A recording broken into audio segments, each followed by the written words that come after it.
Chapter 1. The Idea. Brainstorming the main plot.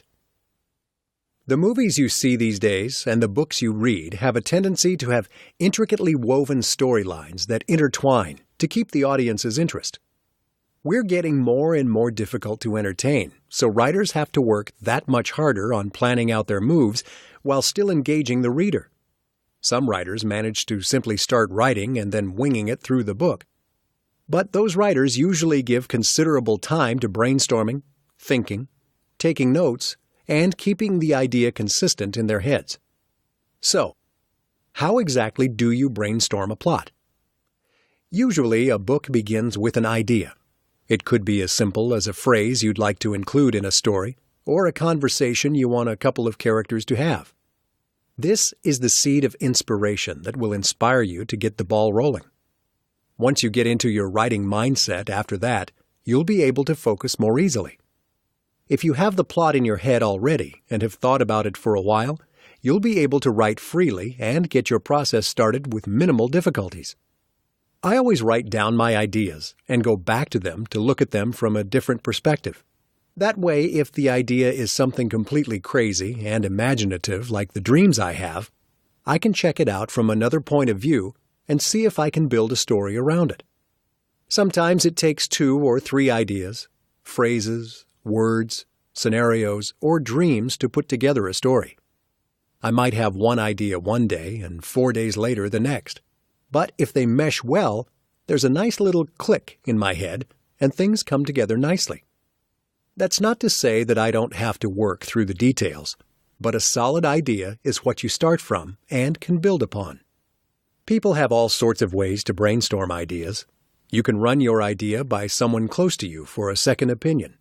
You can write it down in a notebook in a mind mapping style. You can write down the main points and expand them in outline format. And you can even just let it fester in your mind until you're ready to write. You can free write until something good comes out. You can combine a couple of different ideas into a plot. You can base the entire story on a character, or you can base the story on a location. No matter which of these techniques you're most comfortable with, you can use some proven methods of brainstorming in order to keep track of the ideas, save the ideas, and combine them into a comprehensive map to follow as you write your novel. Or you can just start writing and see what happens, see where it takes you. Sometimes this works better for people, although I would recommend using at least one of the techniques mentioned here to make sure your work is quality work.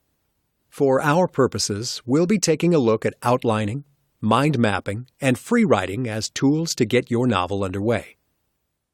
Outlining. We all know what an outline is and how it works from high school. You can apply the same technique to writing a novel, except you'll be outlining something you're excited about instead of that biology paper you wrote in school. An outline is usually set up pretty specifically, with levels of text and subnotes to explain the details of each headline. That would look something like this. Headline 1, Subheader, Explanation/Details. Subheader, Explanation/Details. Headline 2, Subheader, Explanation/Details, and so on and so forth. You can do this on the computer or by hand. That just depends on what you prefer. When you sit down to create this outline, though, it forces you to think more in-depth about your story and where you want to take it, instead of winging it through the writing process, which is one important aspect of doing some planning. You can make sure you keep your facts straight, remember important aspects of a setting, or make sure you know exactly how events are supposed to unfold to continue making sense. Your topics and headlines can also help keep you focused and on track during the writing process itself. I know that I have a difficult time staying focused at times, which is a big part of the reason why I like to outline each chapter's events and character development before I sit down to write it. Writing a short story is one thing. Writing a novel is something completely different. Even the novella I wrote when I was 19 had a planning period and an outline period. The best thing about an outline is that it can be easily modified, changed, and corrected. If you decide to make a change in your plot or a character after you've written a quarter or even half your book, It becomes tedious work to make those corrections and keep everything consistent throughout. Another aspect that needs to be considered in the planning period is whether you want your novel to be written in first, second, or third-person point of view. It's a good idea to consider each one and jot down the pros and cons of that point of view in relation to your story, so that you can make the best possible decision on which perspective you'll be writing in. Outlining is one of my personal favorite ways to work through my ideas. I tend to do it on the computer, but also often jot down ideas for projects on paper, so that it's more easily accessible and doesn't bog down my system with a ton of unnecessary files. Imagine if you wrote all of your ideas down on the computer in separate documents. It would be overwhelming to look at. Feeling overwhelmed can be a killer of motivation, so we definitely don't want that. That brings me to my next point. An outline allows you to focus and work on one small part of your novel at a time instead of trying to wrap your head around the whole story while you write. That's good news. After all, how do you eat an elephant? Mind mapping. For those of you who haven't heard of this, mind mapping is sort of like outlining, but more visual and less controlled. Mind mapping is better for planning if you have less of an idea about the details of your book and just want to see where your mind takes you. This technique is actually closer to how the brain really works, which makes it simpler and easier to do than an outline. Making a mind map instead of an outline allows you to get those creative juices flowing while keeping things fun and interesting. Begin in the middle of a horizontally oriented sheet of blank paper. This ensures enough space for you to expand on the original idea. It also works well for character development, which I'll be covering more in depth later on in this book. The people who have made a habit of mapping out their ideas, concepts, and problems have found it extremely useful in bettering their lives. Why not use the same technique to better your novel idea? For me, I like this technique to brainstorm because it keeps things simple. It may not look extremely organized, but it is, and since you're the person who created it and used specific words for each concept or idea, you should be able to reinterpret whatever is there without any problem. Once you have your central topic, idea, or concept to expand from, begin linking the main concept to subconcepts. Sometimes it takes a few minutes to develop the subtopics, but that's what brainstorming is all about, accessing ideas and taking them to the next level. Repeat the same process for the subtopics and branch out even further.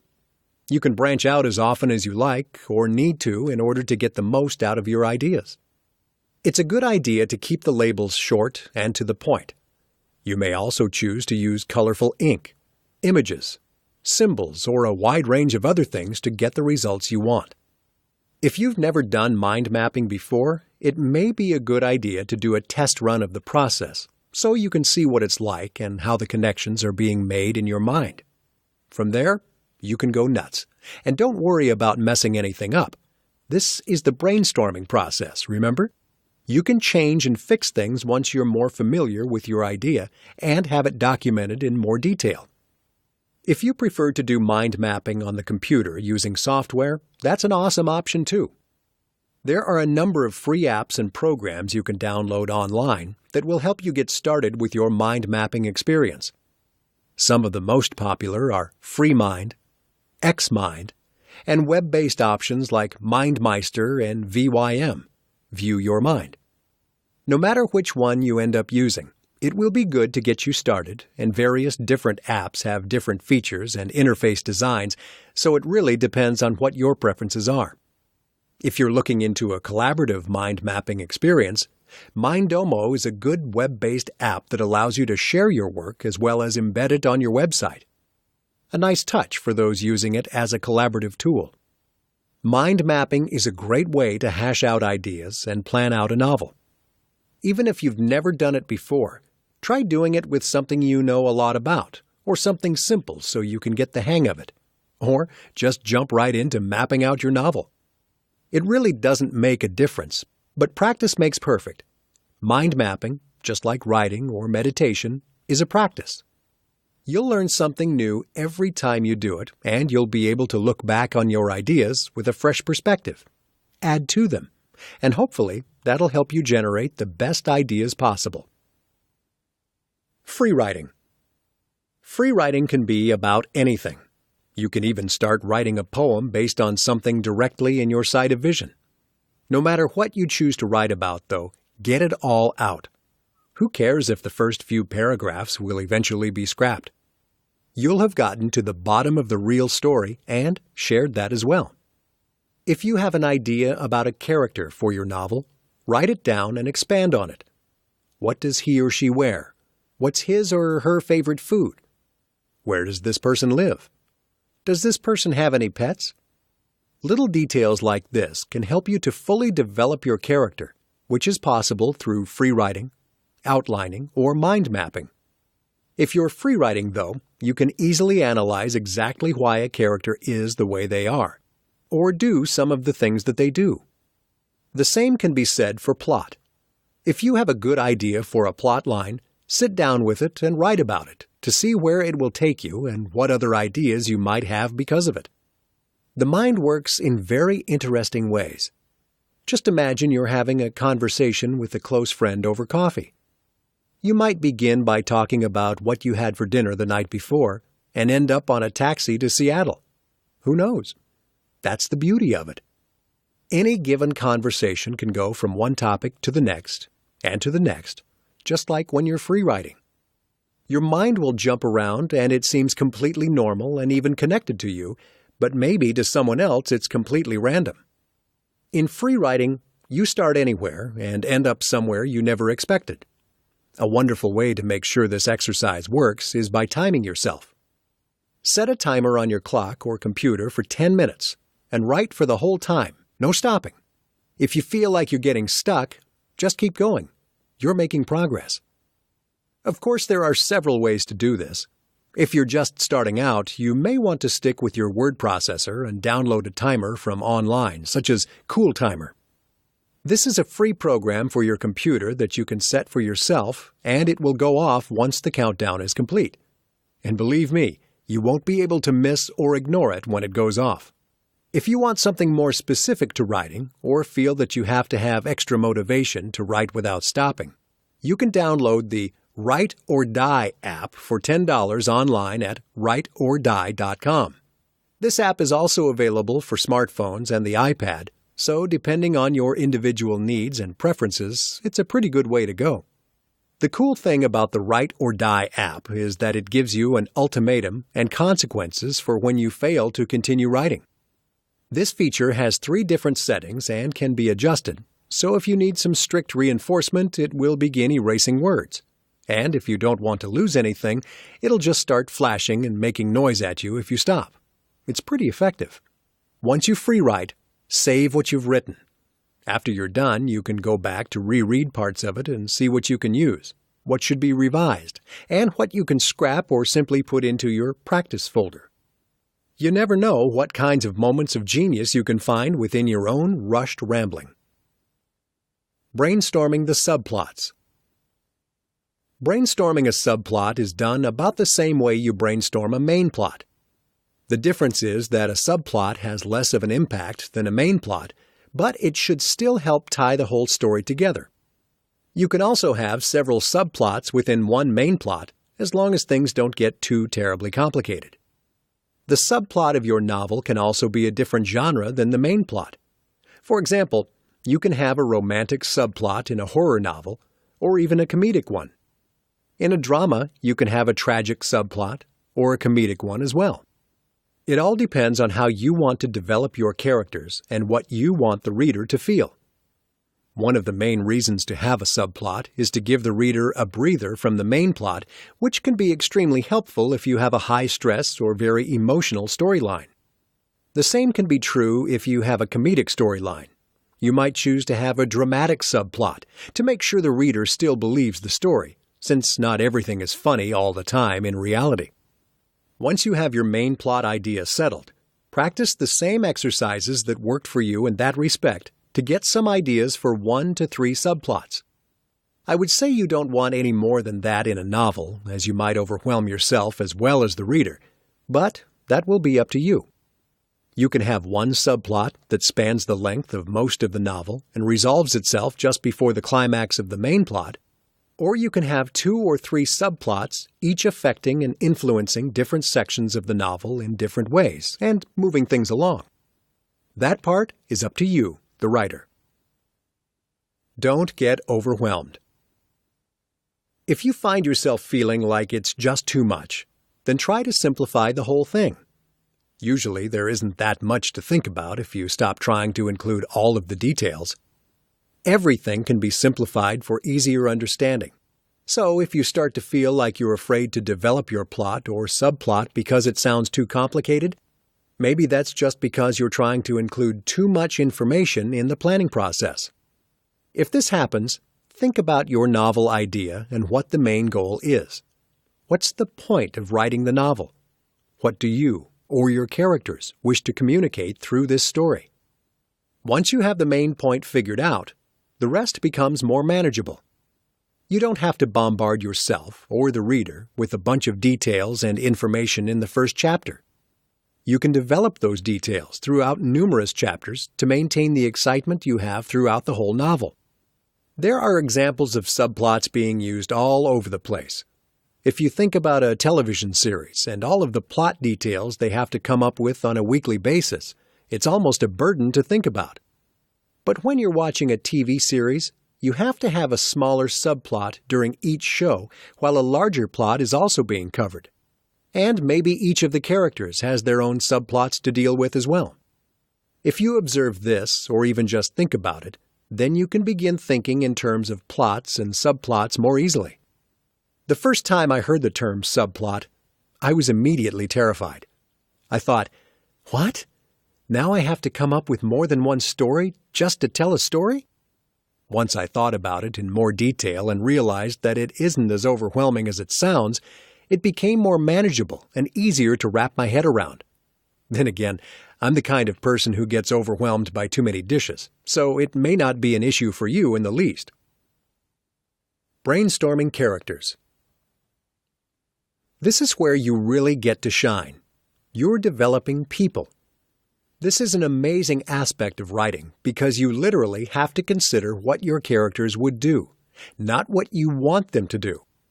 Your characters will have their own personalities, their own reactive processes to various situations, their own agendas, hobbies, health concerns, money concerns, and whatever else you can think of. It's an amazing part of writing a novel because you get to step into the minds of multiple people for a while and tell their stories to the masses. So, how do you determine what your characters are like? You can start by asking yourself some basic questions and beginning your drafting process to see where the characters will lead you. What sorts of characters do you think would get themselves into the situations outlined in the plot? Are these characters main characters or supplemental characters? How many characters will you need to fulfill the story's needs?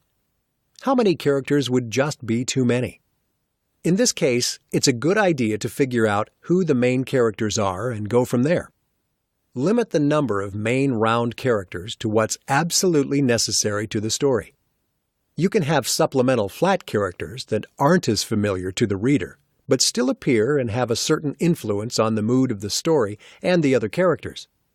This will be determined by what they say and how they say it, what actions they take in various situations, and so on. When you've figured out your main characters, write down their names. An easy way to find names for characters is through baby name books and websites. You can also find names of characters by looking up the meaning of a character trait to see if there's a name that corresponds with that meaning. If you make a note of that meaning and keep your note handy, you'll have an immediate reminder of why you chose that name. On a side note, I also prefer choosing names that I don't associate with anyone from my real life, simply because it makes it easier to separate my writing from my actual experiences. If I were to name a character after a friend or someone's child, the connection would completely be there, and I would feel bad making anything happen to that character that isn't good, and that's not storytelling. You have to be willing to let bad things happen to your characters too. Otherwise, your story is boring. After you've chosen your characters' names, you can use the mind mapping technique to develop their personality. Is your character stubborn? Introverted? A social butterfly? What does your character look like? Are they tall, short, chubby, thin? All of these traits can also have an impact on their behavior, which is important to keep in mind. For example, a chubby girl might be likely to be more introverted or unpopular than a thin blonde girl. Or maybe the beautiful redhead still feels like an outcast because she's different from most of the other kids in her class. These are all things to keep in mind as you're developing your characters. Next, consider what talents or hobbies your characters have. Do they write? Sing? Act? Play sports? Dance? Make pottery? What kinds of things do they do on a daily basis? A clean-cut man will probably keep his household as clean as he is, while a more laid-back woman might have some clutter or even a sink full of dishes. An artist or otherwise creative person might have a whole slew of mess, but be upset if someone else disturbs that order because they still know where everything is. A teenager might have a wall plastered with posters, while an adult would be more likely to have artwork and framed photos. It all depends on what the character's nature is and what makes sense in relation to the plot and subplots. Just think of yourself and some of the people you know well. People are multifaceted.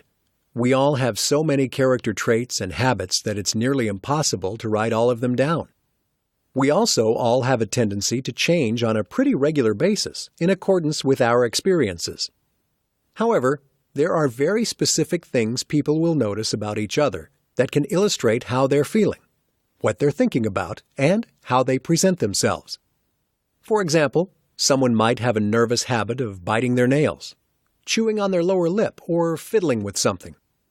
Some people might doodle while they're talking on the phone, while others pace around the room. How would this help to define a character? What might certain behaviors say about a character? You might have to do a little research into body language and psychology if you aren't sure, but all of the information you could possibly need can usually be found online. Anytime you have a question, Google it. That's one of the most efficient ways to learn about any topic, and it's free. Well, save for the internet provider service, but you know what I mean.